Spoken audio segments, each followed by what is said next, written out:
o que é tão indigesto, né, no encontro familiar. É quase como se fosse uma panela de pressão, e aí a hora que chega no final do ano, ela tá apitando, sabe? A minha sensação era, nossa, eu me senti tão sozinha no meio de pessoas que eu amo da minha família. Parece um preço inevitável a se pagar, né? Essa solidão, quando a gente passa a desejar nós mesmos. Bem-vindo ao Mundo Interno, um lugar que reflete sobre as questões emocionais do expatriado, mas também de todo aquele que experimenta uma sensação de não pertencimento. Eu sou a Vanessa Gazeta. Eu sou Felipe.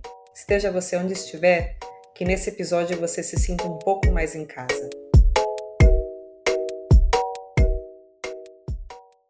Bom, no episódio de hoje, a gente vai falar sobre como digerir o peru e a intoxicação familiar. Já começou direto, Van. Já comecei assim. Com o pé na porta. Na verdade, essa frase foi do Felipe, muito espirituoso, e eu achei maravilhoso, que é isso mesmo, né? Como digerir esse final de ano em que normalmente a gente está com a família, né? Seja as férias ou o próprio Natal. É a hora que nós encontramos as pessoas que a gente passou muito tempo sem ver, né? É a hora que a gente passa mais tempo com a família. E é a hora que surgem ou tendem a surgir os conflitos familiares, principalmente com aquelas pessoas que a gente ficou menos tempo, né? Ou que exatamente por estar mais tempo junto vai surgir o conflito. Fê, me conta um pouco, como que é a sua experiência, assim? Eu, na clínica, né, quando a gente fala clínica, os atendimentos, né? A prática de atender se chama clínica. Na prática dos atendimentos, eu vejo que, e na minha vida pessoal, eu vejo que costuma ser um momento em que surgem mais coisas, porque é uma coisa que está ali, tem muitos ingredientes nessa panela, né? Tem o fato de ficar muito tempo sem se ver, e aí tem muita expectativa, tem o fato das diferenças irem aparecendo nessa hora, tem coisas que às vezes algumas roupas sujas que vão sendo lavadas sem que a gente pretenda, mas não só na minha vida pessoal, eu vejo também nos atendimentos, que costuma ser um momento com muita intenção de que seja bom, e em parte ele é bom, mas também com muito potencial para feridas, para abertura de feridas que estavam ali com casquinha já, para os conflitos entre família, para repensar certas coisas ou voltar a pensar coisas que parecia que já estava resolvido. E muito entendimento também, de olhar e falar, olha, então eu entendi, agora que eu tomei esse distanciamento, né, seja porque moro fora, ou seja porque não via essa pessoa mesmo morando no mesmo país, entendi aquilo lá que me angustiava, aquilo lá que eu não gostava, aquilo lá que essa pessoa faz, e agora eu entendi porque ela faz, e aí isso pode já não me afetar. Você percebe essas questões também na sua clínica? Muito, né? Eu acho que eu tenho uma experiência individual, assim, que eu aprecio muito, assim, da minha família, mas ouvindo as pessoas, meus amigos, os pacientes todos, eu vou pensando muito que o fim do ano, e a gente está falando do Natal, mas é o fim do ano como um todo, né? Mas quando a gente fala Natal, é uma forma de resumir. É quase como se fosse uma panela de pressão que ela vai ganhando temperatura ao longo do ano, mas meio imperceptível. E aí, a hora que chega no final do ano, ela tá apitando, sabe? Para todos os lados, eu acho. É quase que um superlativo do ano, o final, assim. Uhum. Seja porque a gente perdoa, a gente fala que ama, mas também fala que odeia. Parece que é o superlativo, assim. Acho que essa é a palavra que, para mim, define o final do ano. Outro dia eu tava acho que era na fila da escola, e aí tinha uma mãe que dizia, ai gente, mas o ano não vai, tipo, o mundo não vai acabar, é só uma data que a gente estipula para que termine, mas pensa que é só um dia como o outro qualquer. E aí eu escutei, mas eu falei assim, tá, eu entendo o que você está dizendo, é um dia como qualquer, a gente vai, né, vai dormir, vai acordar e o mundo vai continuar como é, mas também é verdade que marca um ciclo, né, um ano que está terminando. E aí eu falei para ela, Mas eu até gosto que tem alguma coisa fora de mim dizendo, ó, termina aqui, tá? Dia 31 termina. Eu gosto. E vai começar outro. Ou seja, vamos dar as cartas de novo. Por mais que seja uma questão no calendário. E eu acho que isso é um pouco da panela de pressão que você está falando também, né? Não é só o Natal no final do ano. Dali, mais uma semana, vem o final de um ciclo. Que por mais que é verdade, eu sei que às vezes a gente está no meio do ano e o ano termina pra gente e recomeça outro em outra época, que não é Natal. Mas ali é só seu. O Natal e o Ano Novo, não. Né? É uma panela de pressão global, né? É inegável. Começa dezembro e a gente já sabe que é um mês mais curto. O trânsito está diferente, as pessoas estão diferentes, né? A gente está diferente. Eu sinto muitas coisas, eu sinto uma certa tensão, porque eu tenho menos tempo para resolver as coisas, mas eu também sinto uma coisa gostosa. Ai, dezembro, vai ter festa, vai ter coisas diferentes acontecendo. Eu vou dar presente, mais dar do que ganhar, na verdade, mas também acho legal. Vou comprar agenda nova. E que me reservará, né, o próximo ano. Mas as coisas boas e ruins fazem parte, né, dessa pressão que você está falando. Eu aprendi a gostar muito desse processo todo. Não foi sempre assim, acho que é algo que eu cultivei e quis. Eu decidi que eu iria aprender a gostar. Então, eu passei a gostar do processo de comprar presente, eu passei a reservar dinheiro ao longo do ano para isso, fazer uma caixinha ali no banco. Que organizado. Para presentes. E aí, a hora que eu saio para comprar, pensar e me divertir, porque eu tive momentos que era tudo tão chato, sabe aquela coisa de meu Deus, porque minha família tem costume, a minha família não é grande, assim, porque minha mãe só tem uma irmã e meu pai só tem uma irmã. Então, quando a gente se reúne nesse núcleo familiar, não são tantas pessoas. E geralmente vem mais a irmã da minha mãe, aí também tem filhos e netos e tal. Então, assim, tem, sei lá, 15, 20 pessoas. Só que todo mundo dá presente para todo mundo na minha família. E é um caos. Porque, imagina. Mas eu passei a gostar disso. Então, antes eu tinha uma preocupação tão grande. Tem que comprar presente. Agora eu falo assim, que legal, o que eu vou comprar? O que eu posso comprar? Porque tem isso, né? A gente quer investir, a gente quer brilhar lá para o outro. A gente parece que o presente também é uma demonstração de sucesso, uma demonstração de poder. E lidar com essa, olha, eu não posso comprar o que eu gostaria, eu não consigo materializar, ainda mais nessa sociedade capitalista, né? Eu não consigo materializar o meu afeto. Então, ter que lidar com essas frustrações e transformar isso num processo gostoso de comprar presente foi um desafio que levou anos para mim. Mas eu vejo que é complicado, até para mim, que eu tô falando que tá bom, mas eu ainda tenho que me lembrar desse processo todo. A expectativa que a família faz de você, o que é tão indigesto, né, no encontro familiar, a sua própria cobrança de tentar alcançar isso e dar para eles isso, e em outros momentos não, né, o distanciamento que você sente de quem você é hoje com aquilo que eles esperam de você e o desencaixe que isso traz. Eu espero que minha família não escute, para eu poder contar isso. Dessa vez eu recebi uma parte da minha família aqui. E foi muito angustiante. Eu me senti mais só do que acompanhada na realidade. Por mais que eu adore receber a minha família onde eu moro. É gostoso receber a família no país em que você está e que eles façam parte de um mundo onde geralmente só falta a sua família. Né? Um mundo que você já construiu e aí você fala, nossa, ia ser perfeito se minha família morasse aqui, porque aí não ia faltar mais nada. Mentira! Quando você tem essa experiência, você vê que não é bem assim, né? Parece que eu trouxe para cá algo que incomodava lá. Nem sempre é assim, mas às vezes traz essa sensação. E aí eu estava pensando como eu estava me sentindo diferente dessas pessoas da minha família que estavam aqui e como aquilo foi fazendo eu me sentir primeiro angustiada, porque o entendimento só vem depois, né? Na hora vem o que tem que vir, a reação, que muitas vezes não é boa, a sensação ruim, a angústia ou alguma coisa assim. E aí depois que passou, que eu fui entender que eu estava me sentindo muito diferente delas. E a minha sensação era, nossa, eu me senti tão sozinha no meio de pessoas que eu amo da minha família. Eu não tenho mais a desculpa que é porque eu estava no Brasil e eu me sinto já um peixe fora da água no Brasil. Elas estavam na minha casa aqui no Uruguai. Não era isso. Eu já me distanciei muito de uma certa dinâmica da nossa família. Aquela dinâmica familiar que todo mundo tem a sua, né? E aquilo me fez me sentir solitária. Eu só fui entender isso depois. Eu falei, nossa, mas eu tô me sentindo muito sozinha e eu não deveria. Né? Que errada que eu tô nessa história e que culpada que eu me senti também. Mas na hora eu não consegui dar nome para isso tudo.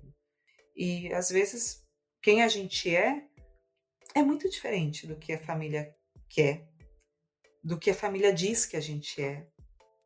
E a gente vai podendo discordar desse discurso da nossa família ao longo da vida, com a maturidade, com o entendimento de quem se é, com as experiências, com o distanciamento, inclusive. Na terapia, a gente passa muito tempo trabalhando isso, né? É um dos focos, né? Um dos temas centrais, da gente ir mesmo se distanciando, tá? De quem é a nossa família, para a gente ir se tornando o indivíduo, né, que somos. Quando não tem um distanciamento saudável, a gente não consegue sequer ser alguém, né? A gente fica ali, naquele mesmo sulco. Não que a gente vá poder ser totalmente diferente disso, né? A gente faz parte desse caldo também. Mas é muito importante, né, poder se separar da família para poder se tornar, né, não quem a gente quer, né? Isso é um ideal que a gente vai perseguir, mas que a gente possa ficar cada vez mais perto, né, disso que a gente quer, disso que mais longe disso que a gente não quer ser. Tem algo de desejar a si mesmo, né? Porque na psicanálise sempre vai ter essa fala de que a gente nasce a partir do desejo de alguém. E é assim que tem que ser, né? Não dá pra a gente nascer como uma folha em branco. A gente não escolheu nem o nosso nome, né? Alguém escolheu por nós. E junto com o nome vem os desejos, vem uma certa agenda sobre quem a gente tem que ser. E aí eu acho que no começo, quando a gente é muito imaturo, essa agenda ela pode ser muito opressiva. E a hora que a gente consegue se libertar, a gente não precisa ter raiva dessa agenda do outro, mas a gente vai ter que se sentir sozinho, né? Igual você falou da solidão, eu penso que eu também já me senti muito sozinho no meu próprio processo de descobrir que eu era algo muito diferente da minha família. Pela sexualidade, mas também pelos meus gostos, pelo tipo de pessoa que eu queria ser. E aí, até por ser meio mochileiro hoje, né? Não tem ninguém da minha família que tem o estilo de vida que eu tenho. Parece um preço inevitável a se pagar, né? Essa solidão, quando a gente passa a desejar nós mesmos, quando a gente dá nascimento para o tipo de vida que a gente quer ter, né? Eu acho que tem que pagar esse preço, não tem jeito. Quando a gente fala, né, o tipo de vida que a gente quer ter, quem a gente quer ser, parece que as coisas são claras, assim, eu quero ser tal coisa, eu quero ter a vida de tal jeito, mas não é uma coisa clara. A gente só sente o incômodo, né? Tem algo aqui que me aperta, que me faz me sentir mal, que me faz me sentir menor ou defeituoso, é o indigesto, né? Tem algo que, quando eu tô com eles, poxa, que me faz me sentir como se eu tivesse errada, ou como se eu não coubesse, né? E eu sei que não sou eu, não é você, porque eu escuto isso das pessoas, escuto isso, inclusive, de pessoas de dentro da minha própria família, que eu olho de fora e falo, ela super cabe na família. Eu é que não, eu que tô errada. E a outra pessoa que eu acho que cabe bem, dizendo, eu sinto que de novo, que eu tô errada, né? Tem isso, família faz a gente sentir que a gente tá errado. Isso quando não fala, né? Não fala na nossa cara. Muito, muito errado. Eu queria fazer um disclaimer, assim, que eu acho importante. Eu acho tão chique essa palavra. Eu me incomodo com o anglicismo, Van, mas não me ocorreu uma palavra em português para disclaimer. Tá bom, uma nota de rodapé. Que eu acho que tem uma certa obrigatoriedade na nossa sociedade cristã ocidental de que nós seríamos obrigados a amar família porque é sangue. E acho que nós dois aqui, não sei, se você discordar, a gente vai discordar aqui no ar. Mas não existe essa obrigatoriedade de a gente amar quem é o nosso sangue. Então, existem inúmeras pessoas no mundo que vão ser obrigadas a construir uma outra família com quem não é de sangue, porque foram expulsas de casa, por N razões, e tá tudo bem, não existe essa obrigação. Talvez ela possa existir em certos contextos, né? Em que em uma família que a religião tem uma certa regra, e aí se você escolhe seguir aquela religião, talvez você esteja debaixo de uma certa obrigatoriedade. Mas se você não escolhe, enquanto indivíduo, a gente não tem essa obrigação.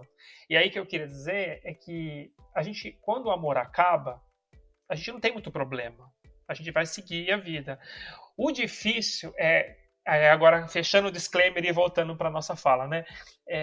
Quando a gente vai se diferenciando da família, como que a gente consegue lidar com essa...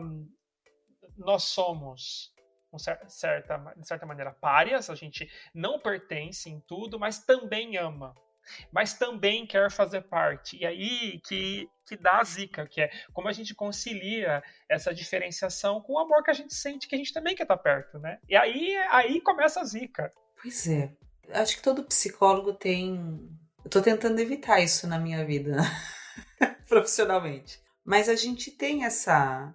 eu não vou ficar botando palavras na boca de todos os psicólogos, não. Eu, como psicóloga, eu tinha muito essa sensação de que quando você fala, né, quando você traz para conversa, quando você dialoga com o outro, você tem a chance de resolver muita coisa.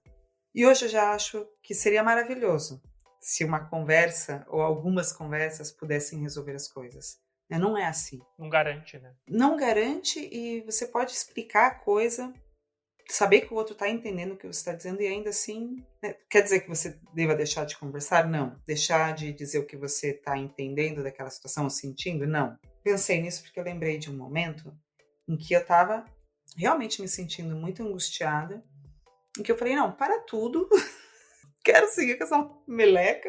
E com uma pessoa que eu estava me sentindo muito angustiada, eu falei, olha, eu sei que você está aqui para estar comigo, que a intenção é maravilhosa, eu queria estar feliz, mas estou me sentindo tão mal, porque eu deveria estar me sentindo de tal forma e eu não estou, porque está angustiante essa situação, você está violento, você está me julgando, tudo que eu falo vira ou um bullying, ou uma violência, ou um julgamento. Vamos acertar aqui o ponteiro para isso melhorar, porque senão vai ser muito desagradável, né, para todo mundo. Não é essa a intenção. Eu não quero ficar me protegendo de você. A ideia aqui é a gente se amar, né? Uhum. Né? E tinha a ver com o final de ano? É Natal, é óbvio. Ah, tá. E aí, o que você pensa? E aí você abriu o seu coração e disse essas palavras, assim, com todo esse cuidado para não ferir o outro, e aí o outro fala, ai, desculpa. Claro que não! Claro que não! Aí a outra pessoa chega e fala assim, o problema é você.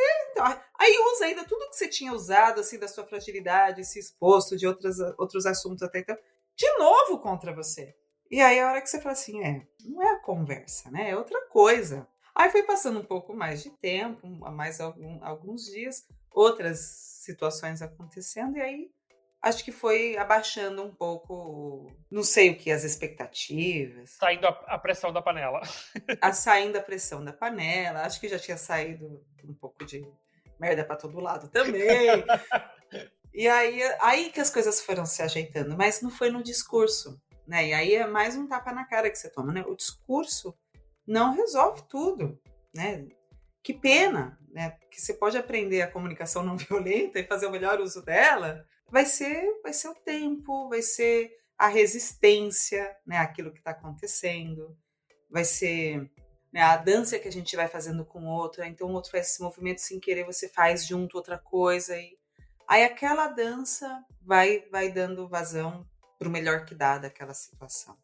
É que talvez a gente sobrecarregue muito o amor, né, para as pessoas, como se só porque eu amo alguém, o que é amar? Essa já é uma outra coisa dificílimo de responder, mas só porque cada um pode responder para si, mas vou usar essa palavra. Só porque eu amo, então eu tenho que ter intimidade de estar perto da pessoa, de assunto, de humor, de visão de mundo, de política, como se o amor então garantisse que tudo tivesse sincronizado. E não garante, e talvez você vai estar em espectros políticos opostos, e aí como que o amor permite aquela convivência, e o tanto de convivência possível também, que é outra coisa que a gente não sabe, né? E eu acho que a gente tem essa fantasia de que o diálogo seria uma amálgama para juntar todos esses aspectos, e aí uma relação saudável, uma relação que dá conta de todos esses aspectos. Só que é bem ilusório isso, né? Eu fico pensando que eu tenho, na vida privada, experiências maravilhosas de diálogo que sim conectaram com pessoas distantes, muito distantes. Né? Essas festinhas de família em que de repente a gente fez uma rodinha e de repente, sei lá, os primos com quem você brincava quando era criança, que agora é tudo adulto, e aí ficou tudo mais, um pouco mais, né, esfriado, assim, naquela relação, mas aí um começa a falar uma coisa e de repente você começa a contar outra coisa. Eu me lembro de uma vez uma roda que a gente fez numa festa junina. E a gente é tudo adulto, com filho, e cada um com um pepino mais peludo que o outro. E aí alguém tocou num assunto e todo mundo começou a falar de relacionamento amoroso. Aí todo mundo viu que ninguém tinha um casamento perfeito. Mas aí todo mundo foi se ajudando e foi comentando. E aí aquela fragilidade coletiva, que tava todo mundo falando dos seus nós, uniu. Era em família ou era em amigos? Era em família. Em família? Ai, que bonito. E foi tudo na base, né, do diálogo mesmo, de um expôs, e aí ninguém julgou ninguém. E todo mundo foi falando, nossa, mas você sabe que comigo também? Aí o outro, nossa, vocês estão falando disso, deixa eu sentar aqui, porque eu também quero escutar essa história, porque comigo também acontece uma coisa assim. Era primo, prima, tudo misturado. E foi muito legal. É uma experiência boa, onde o diálogo, sim, colou essa intimidade fragmentada. Mas essa outra história, que era com uma familiar muito mais íntima, já não deu certo, porque vai depender das pessoas, né, do seu momento. Você tem que sentir, né? Porque eu acho o diálogo, mas eu sou psicólogo, você também, então a gente tem acho que a gente se sente mais confortável nas palavras. Uhum, claro. Eu gosto de construir intimidade pelas palavras, né? Deve ter gente que gosta de construir intimidade dançando. Por exemplo, eu, para dançar, entendeu? Tenho 2 pernas esquerdas. Tem gente que pelo gesto, né? Pelo gesto. Na minha família tem uma tradição de jogar bingo. E eu adoro jogar bingo, eu tenho muita sorte no bingo, sempre ganho no bingo. Eu tenho muita sorte no jogo. Ai, meu Deus! E é uma coisa que eu trago, que mesmo morando aqui, onde não tá minha família, na casa onde eu for passar o Natal, eu levo meu bingo e ocupa esse lugar mesmo. A noite fica longa sem o bingo, porque tem essa coisa da brincadeira, da emoção, de será que eu vou ganhar? Olha, quase ganhei, na próxima eu vou ganhar. Tudo presentinho, né, de R$1,99, mas todo mundo tem que se preparar e trazer uma prenda para esse momento. Então tem muita expectativa, né, nesse momento do bingo. Mas é uma hora que quebra o gelo. É uma hora que as pessoas brincam. Eu fico pensando como talvez a gente coloque um bingo num lugar tão banal, mas quanta intimidade você pode construir só jogando bingo e dando risada. Com mesmo o familiar, que uma conversa seria uma catástrofe, mas talvez ali, jogando bingo com a pessoa, você se divertiria muito e é a intimidade possível, talvez. E às vezes você se reconcilia no bingo sem ter que dizer, sem ter que resgatar uma briga, só porque você gargalhou com uma pessoa do lado ou fez uma troca de olhar e que vocês estão sorrindo com o olhar. Então, de novo, eu vou ser sempre mais partidário do diálogo, porque eu acho que ele é muito potente para a intimidade. Mas eu gosto disso que você disse, de que às vezes ele vai falhar miseravelmente. Uhum. E a gente tem que ter essa sensibilidade de perceber que ali não vai rolar, ou naquele momento não vai rolar, com aquela pessoa não vai rolar, e o que rola é bingo, né? Uhum. E não é pouca coisa. Pois é. Não, claro, também sou super partidária da conversa, e ainda acho que a primeira tentativa tem que ser por aí. Para mim também, concordo. Acho que a arte tá de você ir aprimorando essa conversa, né? E se mostrando nessa conversa, porque senão não é uma conversa também, né? É uma intimidação, Mas é verdade, quando isso não dá conta, de novo, acho que não dá para pensar nisso tudo, né? Na hora você só vai fazer. Mas tem outras coisas, né? Tem gente que pede desculpa sem falar desculpa, né? Se aproximando de outra forma. Uhum. Como você disse, é dando um sorriso, é dando um abraço, é dando um abraço mais apertado. Quantas vezes eu já não percebi pessoas dizendo sinto muito num tipo de abraço, sabe? Em que dá uma apertadinha mais forte, ou que passa a mão de um jeito diferente no seu braço. E algo em você, muitas vezes, diz para você isso foi, né, um afeto diferente de desculpa, ou espero que você esteja bem, ou eu sei que você não está bem e sinto muito por isso. Eu acho que, até pensando na audiência do programa, na minha ideia, quem escuta podcast talvez sejam pessoas como nós, assim, né, que se interessam até pelo tema, chama mundo interno, então são pessoas que se interessam pelo mundo interno, pelas palavras, por esse diálogo entre a realidade e o que como a gente está experimentando a realidade. Só que não dá pra gente exigir isso de todo mundo, né? Então, às vezes, não dá mesmo com aquele tio X que o máximo que ele vai conseguir fazer vai ser dar um abraço mais longo. E a gente sentir isso é importante, senão a gente vai perdendo as relações. Uhum. Eu lembro um tio, minha família é de São Paulo, mas ela ia passar o Natal no Paraná, porque era de onde era a minha avó materna. E quando eu era criança, amava fazer essa viagem. Ainda acho uma viagem legal, mas hoje já é muitíssimo mais complicado, porque é uma viagem muito longa. E aí eu lembro de um tio que eu adulta fui para lá e havia muita expectativa deles de me receber, porque eu não ia há muitos anos. E enfim, né, onde tem muita expectativa, geralmente dá miércoles, né? E aí quando eu chego, todo mundo muito feliz por me receber, mas assim, esperando eu meio menina, e eu já adulta com filho, e esperando, né, uma estrutura física diferente. Então fizeram vários julgamentos. Um tio meu falou: você tá acabada. E na verdade eu só tinha envelhecido, né? Eu tinha crescido, né? Enfim. Então tinha tudo isso. E aí eu fiquei um pouco, né? Esse tio, por exemplo, que toda hora me alfinetava de alguma maneira. E aí ele percebeu que eu estava um pouco mais restrita com ele, ficava mais pro lado de outros tios. Assim, eu tenho 9 tios pro lado da minha mãe. Então eu ficava do lado de outros. E o jeito dele de se aproximar de mim era me chamando para almoçar. Só que não era assim: Vanessa, vem almoçar, o almoço está na mesa. Vanessa, vem almoçar! E eu tava com meu filho, ele era pequenininho, numa poça de lama. Vem almoçar, tá, tio, eu já vou porque ele tá aqui brincando. Deixa de ser É um clássico. Mas eu pude entender que ele estava se redimindo, me chamando de tonta, mas tudo era. E como a gente é infantil, né, perante eles, é como se eles também nos infantilizassem, eles não conseguem ver que tem outro adulto ali, né, ele tá chamando a Vanessa criança, que tem que obedecer. Deixa de ser tonta, vê se isso é coisa que se diz pra uma mulher adulta.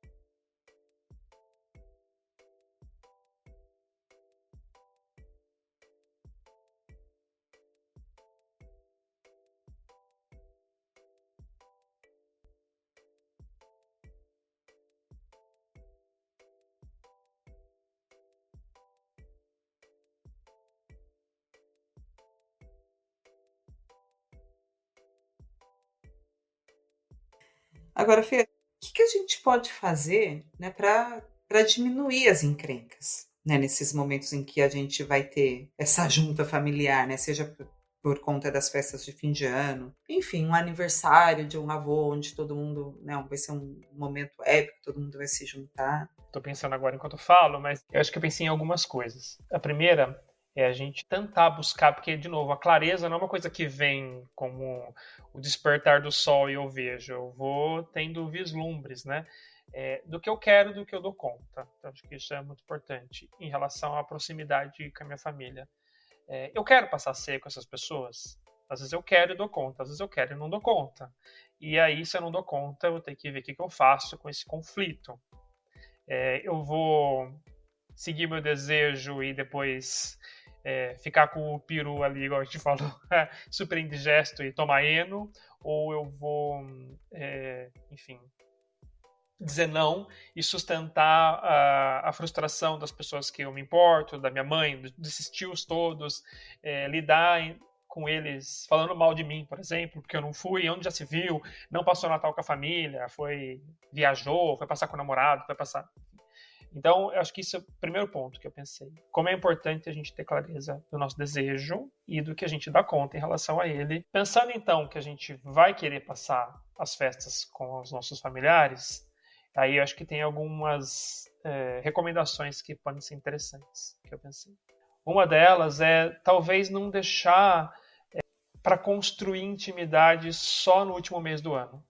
Então, ver essa intimidade possível ao longo do ano, seja em termos de visita, seja em termos de ligação, seja em termos de mandar um meme para a pessoa no Instagram. Como que eu posso desafogar um pouco para que não fique só onde eu chego naquela família, naquele grupo, como se eu fosse um estranho, porque ele não sabe o que eu me transformei naquele ano todo, né? Eu achei muito legal isso, né, de construindo a intimidade. Porque é isso, né? A gente chega durinho num encontro, seja qualquer encontro, com a pessoa mais íntima que você, né, com o seu melhor amigo, você chega durinho naqueles primeiros momentos do encontro, né? E com a família também.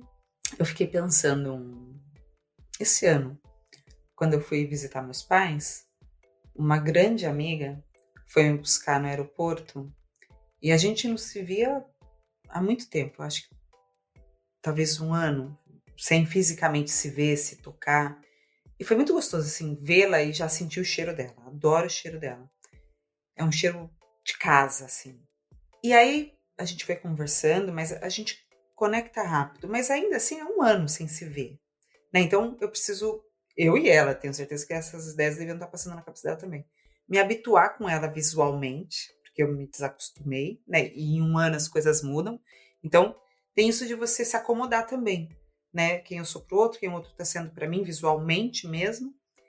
E aí teve uma cena muito engraçada, que aí a gente chega na casa da minha mãe, aí minha mãe recebeu a gente com um café delicioso, não sei o quê, mas eu tinha que ir no mercado para comprar umas coisas para o almoço que já minha mãe ia fazer em seguida. E aí ela vai. E mercado é uma coisa muito íntima, né? Porque você vai ficar comprando coisa e com criança ainda. O Fernando chega numa parte era um mercado que tinha uma parte de hortifruti muito grande. E ele falou: Meu Deus, quantas frutas eu quero morar aqui! E ela achou muito engraçado, porque ela vive no Brasil, tá acostumada com a diversidade das frutas, das cores. E ele fazia, sei lá, 2 horas que estava no Brasil, então ele ainda estava naquela coisa apaixonada, no deslumbre, que eu também sinto. Eu chego e fico, meu Deus, tudo aqui é lindo, colorido, que legal. E aí ele estava nesse deslumbre e eu também. E aí eu falei, que coisa mais íntima, né? A gente acabou de tomar um café na casa da minha mãe, agora a gente está aqui no mercado, né, comprando bife pro almoço. E esse momentinho que a gente teve trouxe as conversas mais profundas dali meia hora, porque a gente teve esse momento. Foi o bingo, sabe? Do nosso encontro. E no mercado. E é verdade, né? Essa construção, ela precisa ir. É importante fazer essa construção da intimidade antes, mesmo com quem você já tem intimidade. Né? Que pode ser, como você falou, um meme. Né? Pode ser a troca de memes durante a semana que antecede o encontro. Que pode ser, e aí, como é que tá os ânimos para esse momento? E aí você fala um pouco. E vai fazendo. A gente tem um nome, né? Como que chama isso o rapport? E fazendo o rapport, né? Que é aquela conversa mole que você faz até chegar. Despretensiosa. Foi muito difícil para chegar aqui no consultório. Aí você vai fazendo o rapport. Exatamente, a gente aprende isso Olha só como é, né? Na psicologia, eles ensinam isso na faculdade. Que é fundamental pro vínculo, né? Claro. E é isso, a gente não faz rapport com as pessoas, porque daí a gente chega, às vezes, na ceia de Natal, e aí tem um monte de pessoas que você não teve ao longo daquele ano nenhum momento no tete-a-tete com ela. Né? Nem seja, de novo, cada um vai ter que entender a intimidade possível, não é a mesma, né? Mas seja um meme do Instagram, sei lá, você viaja pro Brasil, igual você volta, você marcou um jantar com aquele tio uma noite antes. Enfim, a intimidade possível no tete-a-tete. Porque daí você chega na ceia de Natal, aí fica muito difícil, eu acho. Fica muito exigente para a ceia de Natal.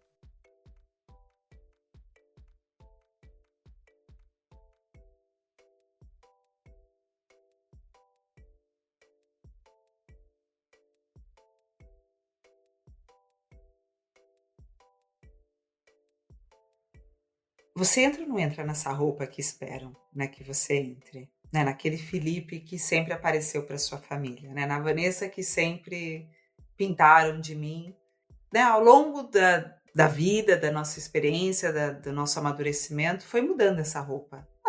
Não é tão externo, não, é interno, é bem interno, inclusive. Mas vai mudando, só que as pessoas vão relembrando coisas que era um outro você, vão te colocando em situações que era um outro você, e aí você entra ali para caber, ou você começa né, a dar, sei lá, a dar erro ali e dizer, não, mas calma aí, não era assim, ou não sou mais assim, ou do que você tá falando? Ah, é um caos. Eu tenho problemas seríssimos com isso. Pois é. Eu tenho um amigo que é um dos meus amigos mais antigos, a gente tem 30 anos de amizade. E eu mudei muito ao longo de 30 anos. Mas, aparentemente, ele me vê, não sei se só assim, mas vou dar um exemplo muito específico. Antigamente, quando eu ia dormir, eu precisava que o lençol ficasse tudo certinho, esticadinho. E aí, se eu sentia que tinha uma dobrinha, eu levantava, esticava o lençol e aí eu voltava a dormir. E eu ficava irritado. E como a gente, na minha época de ir na igreja, né, a gente fez vários retiros juntos. Então esse meu amigo, ele presenciou várias cenas de eu tendo que levantar para arrumar o lençol. E aí agora, virei meio mochileiro. Então assim, o que é uma dobrinha de lençol? Se eu tiver um lençol, eu já estou agradecendo. E esse foi um trabalho. E aí quando a gente se encontra, ele vai me zoar, ele vai falar dessas neuroses que eu tinha. E aí eu fico sempre num dilema, porque eu evoluí bastante para ser um Felipe que eu gosto mais hoje. E aí a hora que ele me tira sarro, parece que eu sou arrastado de volta para um lugar que eu não gostava de mim. É um exemplo idiota, mas às vezes a nossa família tem esse poder, né? Sim. De nos arrastar para um lugar que a gente já passou, a gente já evoluiu e a gente nem gosta de voltar, né? Então eu não sei como que é pra você, Van, mas assim, eu oscilo. Tem vezes que eu fico irritadíssimo.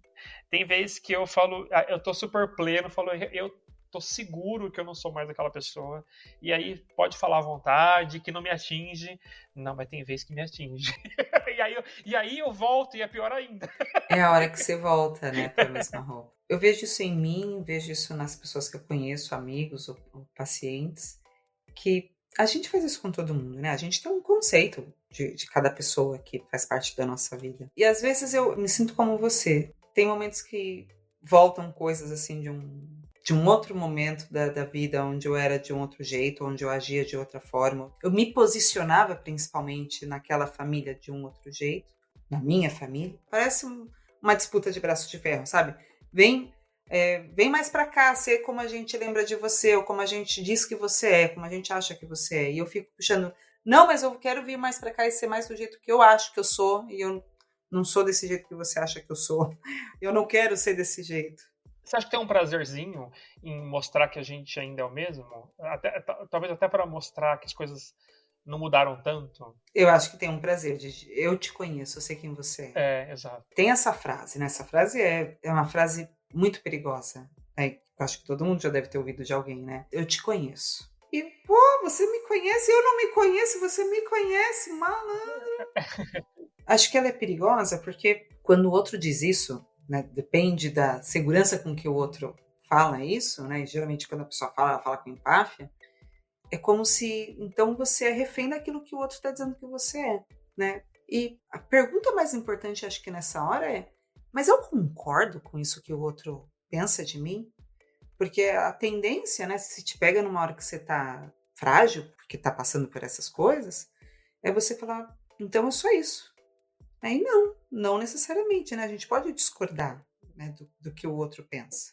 E não resume, né? Porque eu acho que às vezes quando a gente vê que a gente cai nessa armadilha, como a gente pensa, putz, então tudo que eu fui para a Índia, fiz um retiro de meditação e fiquei mais tranquilo, menos ansioso, daí bastou uma ceia de Natal para mostrar que eu não sou nada tranquilo, eu tô o mesmo ansioso de sempre.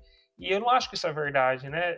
É quase como se tudo aquilo habitasse dentro de nós. A gente é tudo isso. A gente é o que conquistou na Índia e o que era no passado. E a gente consegue transitar. Não é uma farsa, né? O que a gente conquistou. Né? Eu estou usando a Índia como só exagerando.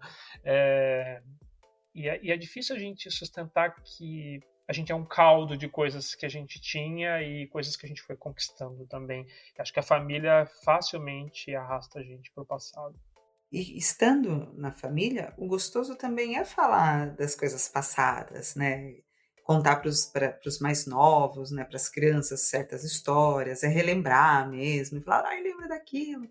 E essa é uma parte deliciosa.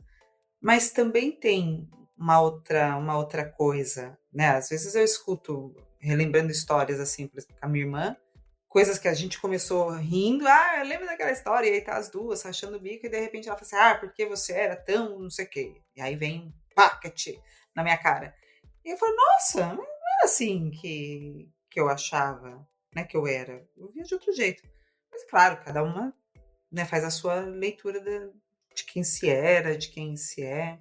Mas eu, voltando ao prazerzinho, eu acho que a gente também tem um certo prazer de dizer eu não faço mais parte dessa patologia familiar que vocês têm aí, né? Agora eu estou, né? Tô convertido, agora eu sou calmo. Tô convertido.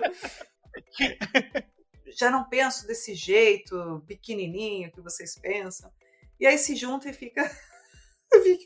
E é a queda de braço que você falou, né? Porque daí a família vai tentar mostrar que você tá só se enganando, não é verdade? Você ainda é o mesmo, a gente te conhece, e fica essa disputa, né? É difícil, mas eu acho que quando a gente vai entendendo, né? E de novo, não dá para entender enquanto você está vivendo, né? Você tem que ser muito legal com você mesmo, o entendimento ele é posterior. Na hora você só sobrevive e é o melhor que você pode fazer. Mas depois a gente vai entender, não, eu sou tudo isso mesmo, né? Eu sou quem eu sou agora, eu sou quem eu sou quando eu não estou com a minha família, mas sou também quem eu sou quando eu estou com a minha família. É uma coisa super chata que a minha família faz é ficar fazendo fofoquinha. Ai, mas você viu a fulaninha? Ai, você viu aquilo lá? Mas é uma coisa que eles fazem, sabe? Quando você tá junto, quando você vê, você tá fazendo picuinha também de alguém. E tudo bem, eu sou essa também. Quando me junto com a minha família, quando eu vejo, estou fazendo coisa besta. Mas também sou outras, né? Outras mais bestas ainda e outras que são um pouco melhorzinha. Mas é o que você estava falando, esses eus todos me constituem. E na fragilidade, né, na vulnerabilidade, acho que a gente às vezes tem uma... Eu comparo com um computador que quando ele está sobrecarregado, o Windows volta ao modo de base, sei lá o que, eu entendo de computador igual eu entendo de física quântica, assim, nada. Mas tem alguma coisa que, quando algo está sobrecarregado, volta ao funcionamento mais basal, mais primitivo, né? Então acho que quando a gente está muito frágil, é normal a gente voltar, porque a evolução, acho que ela exige mais autoconsciência, mais pensamento, né? Então a gente é tudo isso mesmo. A gente talvez se autorizar a ser muitos, né? Dentro de uma única pessoa. Sim. E suportar, né? Acho que uma parte disso da família também, eu acho que tem que ter o bancar-se, sim, né? Tem limites que precisam ser colocados, né? Eu estava muito desconfortável e eu precisei da DR para falar para essa pessoa, nossa, você tá muito agressiva, você tá me julgando demais, tô tendo que me defender, não vejo que essa é o funcionamento normal de uma visita, onde eu tenho que estar me defendendo de alguém que eu queria estar, né, me amparando, mas acho que também tem muito do atravessar, né, porque não vai dar para ficar mudando o outro, né, não vai dar para ficar também só... E depois tem a separação, né? Você pode fazer tudo isso, pôr os seus limites, você pode tentar entender o outro e você pode ir se separando. Você não vai virar um com aquela pessoa, né? Ou com a família. Em algum momento a gente dependeu muito da família, mas depois de adultos, né? Te cabe separar mesmo. Como que chama essa moça que fez essa experiência linda de barco para a Groenlândia? A Tamara Klink. Ela é demais, né? Que menina. Ela é. Com aquela idade, com toda essa maturidade, com toda essa visão de mundo maravilhosa. Tem uma coisa que ela falou numa entrevista que ela deu, que ela ficou lá, né?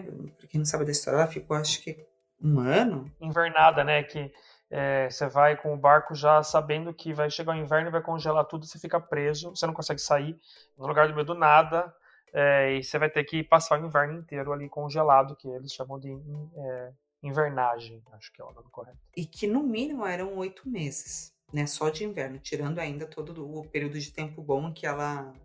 Acho que eram 8 meses trancada, né? Assim, nessa parte da Groenlândia no gelo.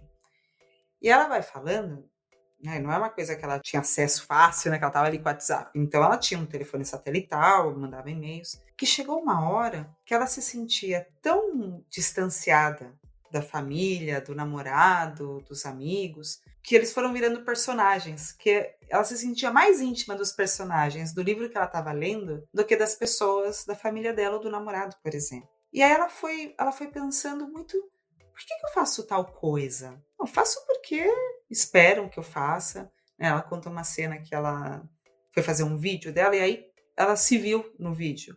E ela falou, meu Deus, eu tô com uma monocelha. E ela só se incomodou com a monocelha dela quando ela pensou no outro, no julgamento que o outro faria, porque para ela não estava incomodando ter uma sobrancelha só, né? Mas o que o outro iria pensar. E aí ela foi se questionando desse pensamento dela, de estar preocupada, né, com a aparência, com os pelos dela.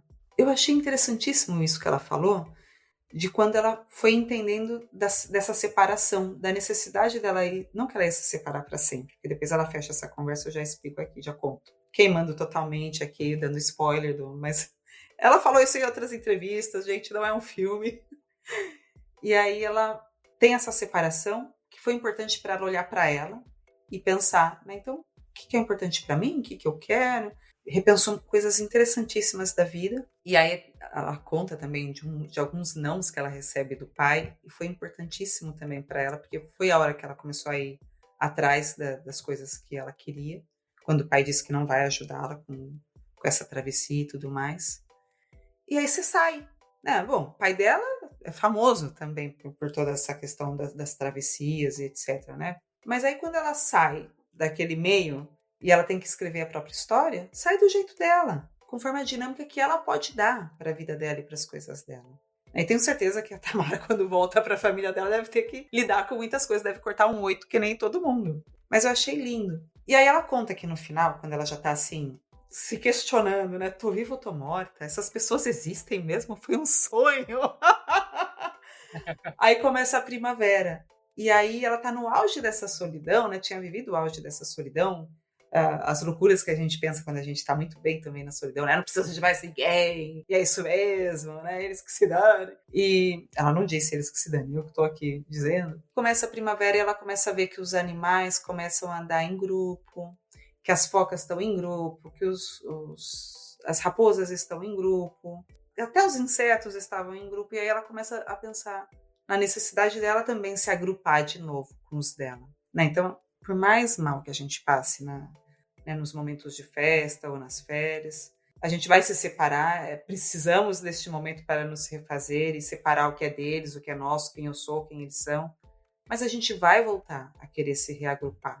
Né? E aí acho que entra a importância daquilo que você falou. No próximo encontro, vou tentar a intimidade antes, né, com conta-gotas, para ser mais gostoso, né, porque é claro que a gente ama essas pessoas, é claro que a gente quer estar junto, só que a gente queria ter mais a parte boa, né, do que a parte conflituosa, que sempre vai existir. Pode ser uma boa tática de como digerir a ceia de Natal, né, que é o que a gente está falando. Uma é ficar com a gente mesmo, para poder fazer essa separação do que eu quero, o que eu quero construir daqui para frente, que tipo de jeitão de existir no mundo me faz sentido, né? E isso não só com a gente mesmo, mas também com outras pessoas, né?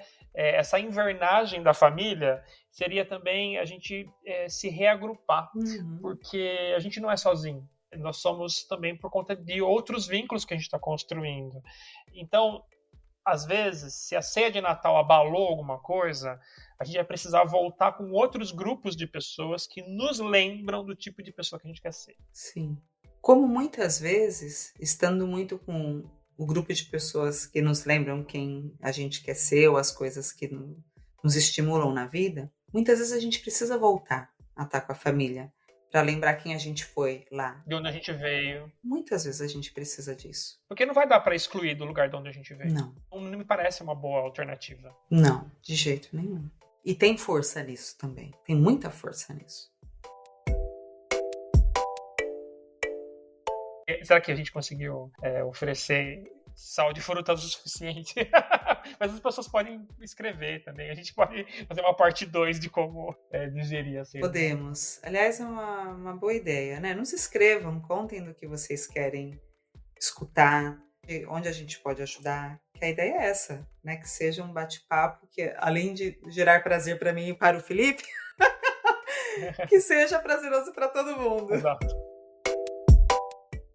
Bom, é isso. Espero que vocês estejam bem. Fê, um beijo. Um beijo. Eu espero que as pessoas também fiquem bem e possam nutrir relações diversas para poder ter uma próxima ceia de Natal melhor. Exatamente. Um beijo e fiquem